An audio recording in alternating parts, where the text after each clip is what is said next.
लोग उसकी पिटाई तो नहीं देखना चाहते, लेकिन वो उस ख्याल को छोड़ता है और कहता है कि चलो अब लाइव स्ट्रीम शुरू करते हैं। हॉबिन उन दो लुटेरों से कैरियोके में मिलता है। हॉबिन को याद आता है सैम डेक की वीडियो में उसने सिखाया था कि सामने वाले का मजबूत डोमिनेंट हाथ को कैसे पहचाना जाए। ये लड़का दायां हाथ वाला है क्योंकि वो माइक उसी हाथ से पकड़े हुए है। सैम डेक ने सिखाया था कि अगर सामने वाला दायां हाथ वाला हो तो उसके बाएं तरफ खड़ा होना चाहिए ताकि उसके लिए घूसा मारना आसान हो जाए। हॉबिन सोचता है कि अगर उसे वैसे भी घूसा लगने ही वाला है तो क्यों ना सैम डेक की तरकीब भी आजमा ली जाए। सैम डेक ने कहा था कि अगर कोई इंसान पंच से सही तरह से नहीं बच सकता तो वो किसी और तरीके से रिएक्ट कर सकता है। हॉबिन को दाएं हाथ से आ रहा पंच साफ दिखाई दे रहा था, इसलिए वो सबको चौंका देता है जब वो कैसे घूसा खाए बिना चोट खाए वाली तकनीक इस्तेमाल करता है। हैरानी की बात यह है कि हॉबिन को चोट नहीं लगती। सैम डेक समझाता है कि पंच सबसे ज्यादा ताकतवर तभी होता है जब वो अपने टारगेट तक पूरी तरह से पहुंच जाता है। इसका मतलब है कि अगर कोई व्यक्ति उस पंच से पहले ही मूव कर जाए तो उसे ज्यादा चोट नहीं लगेगी। सैम डेक ने यह भी सिखाया था कि हेडबट कैसे किया जाए, ठुड्डी अंदर खींचकर। हॉबिन को हैरानी होती है कि उसे चोट नहीं लगी, लेकिन उसे समझ नहीं आता कि अब आगे क्या करे। वो गुंडा उसे मसोचिस्ट बुलाता है और फिर से हमला करता है, लेकिन हॉबिन को लगता है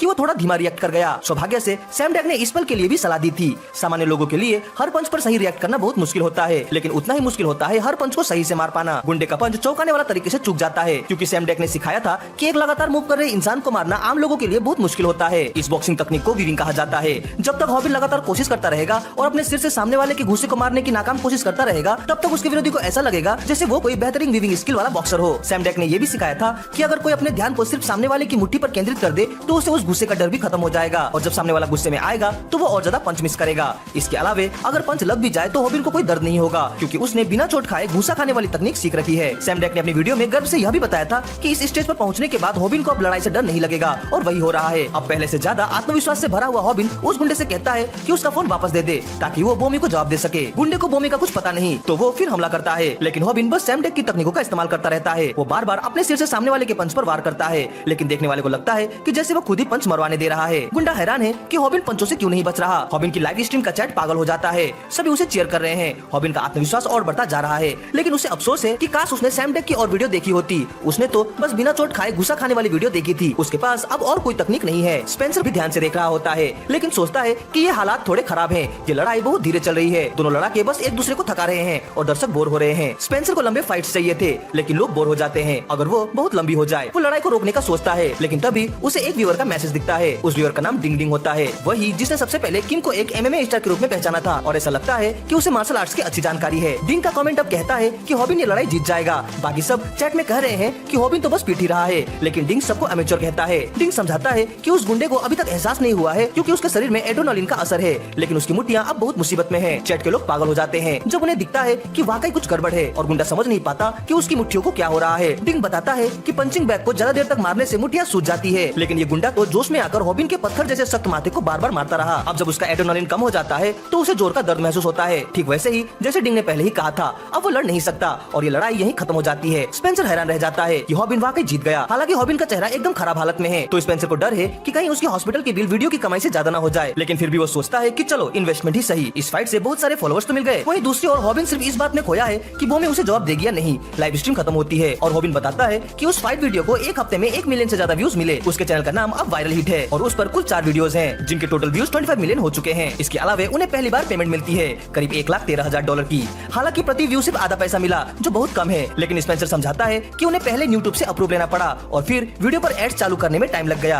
पहली पेमेंट के हिसाब से ये काफी अच्छा था और हॉबिन अब और भी ज्यादा मोटिवेट हो जाता है। उसे लगता है कि अब उनके वीडियो और भी ज्यादा सेंसेशनल और हिंसक होने चाहिए, लेकिन स्पेंसर उसे सावधान करता है कि अभी तक उनकी किस्मत अच्छी रही है कि उन्हें येलो मार्क नहीं मिला है। येलो मार्क यानी वीडियो डिमोनेटाइज हो गया। इसका मतलब यूट्यूब उस पर एड्स नहीं चलाएगा और कोई कमाई नहीं होगी। यह हर नए यूट्यूबर का सबसे बड़ा डर होता है। उनके केस में अगर वीडियो बहुत हिंसक या बहुत ज्यादा एग्रेसिव हुआ तो यूट्यूब उन्हें येलो मार्क दे सकता है, तभी उन्हें रूमी दिखती है। लेकिन स्पेंसर फौरन हॉबिन को उससे दूर ले जाता है क्योंकि उसे लगता है कि रूमी उनके व्यूअर्स को अपनी ओर खींचना चाहती है। आखिरकार वो लोग वहाँ से निकल जाते हैं, लेकिन तभी हॉबिन एक कूल ट्रैक सूट देखकर भटक जाता है। हॉबिन सोचता है कि उस ट्रैक सूट की कीमत शायद $200 या $300 होगी और पेमेंट मिली है तो शायद खरीद भी ले, लेकिन जब असली कीमत देखता है करीब $1,000 तो उसकी आंखें फटी रह जाती है। उसे याद आता है कि यही वो रकम है जो उसे स्पेंसर को 1 महीने की कीमत के लिए देनी है। वो सोचता है कि आखिर कौन पागल होगा जो इतने पैसे सिर्फ एक सूट में खर्च करे, और तभी वो देखता है कि स्पेंसर पहले से ही वो सूट खरीद रहा है। हॉबिन हैरान होकर कहता है कि ये तो पूरे महीने की सैलरी है, लेकिन स्पेंसर कहता है कि ऐसे आइटम्स तो बेसिक जरूरतें हैं, हर किसी के पास एक तो होना ही चाहिए। वो हॉबिन को भी सलाह देता है कि एक खरीद ही ले। तभी हॉबिन को एक अहम बात समझ आती है, कोई कितना कमाता है ये मायने नहीं रखता, असली अमीर तो वो होते हैं जो बड़ी रकम को समझदारी से खर्च करना जानते हैं। अब हॉबिन एक जिम्मेदार इंसान की तरह बर्ताव करता है और सूट नहीं खरीदता, लेकिन तभी बोमी का मैसेज आता है।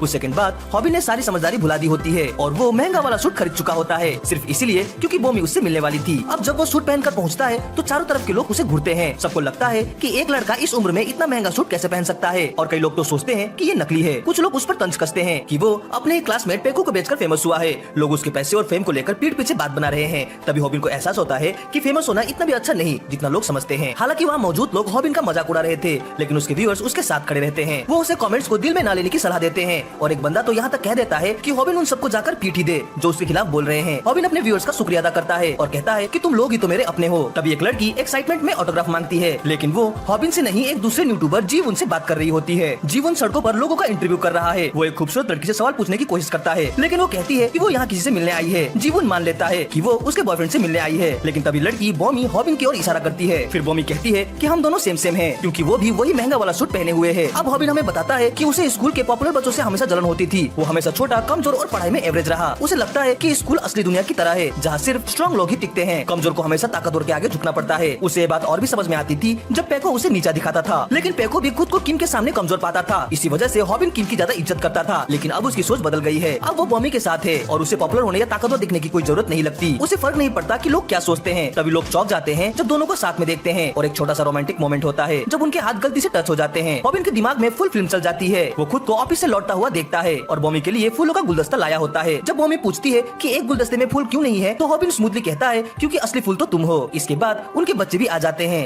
लेकिन तभी उसकी बेटी उसे टोकती है ये बेवकूफ तो सपना देख रहा है। हॉबिन समझ जाता है कि वो कितना बेवकूफ है, सिर्फ हाथ छू जाने पर इतना सपना देख बैठा। उधर बॉमी सोचती है कि हॉबिन शायद कम बोलने वाला लड़का है। पास ही एक कपल उन्हें देखता है और कहता है कि दोनों मिलते जुलते कपड़ों में काफी ज्यादा क्यूट लग रहे हैं। लड़का फिर बॉमी के लिए बुरा महसूस करता है, कहता है कि लड़कियों को आमतौर पर अपने से छोटे लड़कों के साथ दिखना पसंद नहीं होता। उसे लगता है कि हॉबिन और बॉमी उनकी बात नहीं सुन सकते लेकिन हॉबिन सब कुछ सुन लेता है। अब हॉबिन को लगता है कि बॉमी सिर्फ बोर नहीं हो रही बल्कि शायद उसके साथ दिखने में शर्मिंदा भी है। वो अंदर से हिल जाता है और अपना जैकेट उतार देता है। बॉमी एक्साइटमेंट से हॉबिन से उसके बारे में कुछ सवाल पूछती है लेकिन हॉबिन बहुत अजीब और दूरी बनाकर जवाब देता है, सिर्फ हाँ, नहीं या कुछ शब्दों में बात करता है। धीरे धीरे बॉमी की उत्सुकता कम हो जाती है और वो सवाल पूछती है लेकिन फिर थक कर चुप हो जाती है। आखिर में बॉमी जाने का फैसला करती है और कहती है टेक्स्ट पर तुम बहुत अच्छे हो लेकिन सामने से कुछ बोलते ही नहीं हो। वो माफी मांगती है कि उसने जबरदस्ती मिलने की जिद की। तभी हॉबिन सच्चाई बता देता है। वो कहता है कि उसे लगा बॉमी उससे बोर हो गई होगी और वो मानता है कि उसने कभी किसी लड़की के साथ डेट नहीं की। फिर वो एक एक करके सारे सवालों का जवाब देना शुरू करता है। वो कहता है कि उसने पहले जवाब इसलिए नहीं दिए क्योंकि वो अपने जवाबों को लेकर शर्मिंदा था और फिर वो यह भी कहता है कि मैं कुछ खा नहीं रहा था क्योंकि तुम्हारी खूबसूरती ने मेरा ध्यान ही भटका दिया था। बॉमी को हॉबिन की चिंता होने लगती है क्योंकि वो बहुत पसीना पसीना हो गया है लेकिन हॉबिन मुस्कुराकर बताता है कि वो खिड़की के पास इसलिए बैठा था ताकि धूप बॉमी पर ना पड़े। ये बात सुनकर बॉमी बहुत खुश होती है और दूर से उन्हें कोई अजीब सा आदमी देख रहा होता है जो सोचता है कि हॉबिन ने तो सिचुएशन को बड़ी समझदारी से हैंडल किया। बाहर चलते हुए हॉबिन को थोड़ी देर के लिए लगता है कि वो बॉमी का बॉयफ्रेंड है। इसी दौरान बॉमी बताती है कि उसे किसी पुराने दोस्त का कॉल आया था। वो कहती है कि वो दोस्त हॉबिन के स्कूल का ही है और जब वो नाम लेती है किम तो हॉबिन का दिल धक से रह जाता है। वही किम जिसके पास सब कुछ है, जिससे वो स्कूल में बात करने की हिम्मत भी नहीं कर पाता। अब वो बॉमी का पुराना दोस्त निकला। फिर से हॉबिन की ड्रामेटिक ड्रीमिंग चालू हो जाती है। इस बार उसकी आंखों में वही ऑफिस से लौटने वाला सीन आता है लेकिन इस बार बॉमी किसी और की बीवी है और वो कोई और नहीं बल्कि किम है। किम उसे देख के कहता है कौन है ये लूजर जो मेरी बीवी के पीछे पड़ा है और उनकी बेटी फिर से कहती है पापा सपना देख रहे हो क्या। वापस रियलिटी में घबराया हुआ हॉबिन झूठ बोल देता है। वो कहता है कि वो और किम बहुत अच्छे दोस्त हैं। बॉमी ये सुनकर बहुत एक्साइटेड हो जाती है लेकिन हॉबिन अंदर से पैनिक कर रहा होता है क्योंकि उसने बस झूठ इसलिए बोला ताकि वो लूजर ग्रुप का हिस्सा ना लगे और हॉबिन को झूठ बोलने का फौरन पछतावा होता है क्योंकि किम वही पास में आ जाता है। बॉमी हंसते हुए किम से पूछती है क्या आप और हॉबिन सच में अच्छे दोस्त हैं और बेचारा हॉबिन पसीने से भीगता हुआ वहीं पर खड़ा रह जाता है जबकि किम उसे बस एक सख्त नजरों से घूरता है। हॉबिन को एहसास होता है कि उससे बहुत बड़ी गलती हो गई है और वो मन ही मन बॉमी से माफी मांगता है कि उसने झूठ बोला। हॉबिन ने ये झूठ इसलिए बोला क्योंकि वो बस बॉमी की नजरों में खास बनकर चमकते रहना चाहता था। किम की चुप्पी देखकर बॉमी को शक होता है कि कुछ गड़बड़ है। हॉबिन खुद को मानसिक रूप से उस पल के लिए तैयार करता है जब उसका झूठ पकड़ा जाएगा और शायद बॉमी उससे फिर कभी बात नहीं करेगी। लेकिन हैरानी की बात यह होती है कि किम बस इतना कहता है कि हाँ शायद वो दोस्त हैं और वही क्लास में पढ़ते हैं। उसे हॉबिन का नाम थोड़ी मुश्किल से याद आता है और वो जानता है कि हॉबिन यूट्यूब वीडियो बनाता है। किम नोटिस करता है कि हॉबिन भी वही सूट पहने हैं तो हॉबिन कहता है हम दोनों सेमीज हैं। ये कोई ज्यादा अच्छा तरीका नहीं था इस सिचुएशन से निकलने का लेकिन फिर भी हॉबिन खुश हो जाता है और उसे खुद से नफरत होने लगती है कि वो इतनी छोटी बात से खुश हो गया। फिर तीनों साथ में टहलते हैं लेकिन हॉबिन को लगता है कि वो इन दोनों के बीच पूरी तरह से थर्ड व्हील है। वो बहाना बनाता है कि उसे इन ग्राउंड टोनेल है और बहुत दर्द हो रहा है इसलिए उसे जाना होगा। वो लंगड़ाते हुए चला जाता है और सोचता है कि काश इससे अच्छा बहाना सोच पाता। वहीं पास में स्पेंसर सब कुछ देख रहा था और लाइव ब्रॉडकास्टिंग भी कर रहा था। उसे लगता है कि हॉबिन ठीक कर रहा था और उसे उन दोनों के साथ रुकना चाहिए था लेकिन हॉबिन सोचता है कि उसे अब तक नहीं पता कि दो बहुत ही खूबसूरत लोगों के बीच थर्ड व्हील होना कैसा लगता है। हॉबिन खुद की तुलना एक बदसूरत अंदर की ओर उगी हुई नाखून से करता है। उसे लगता है कि वो वो और बाकी दोनों बिल्कुल अलग दुनिया के लोग हैं और उसे कोई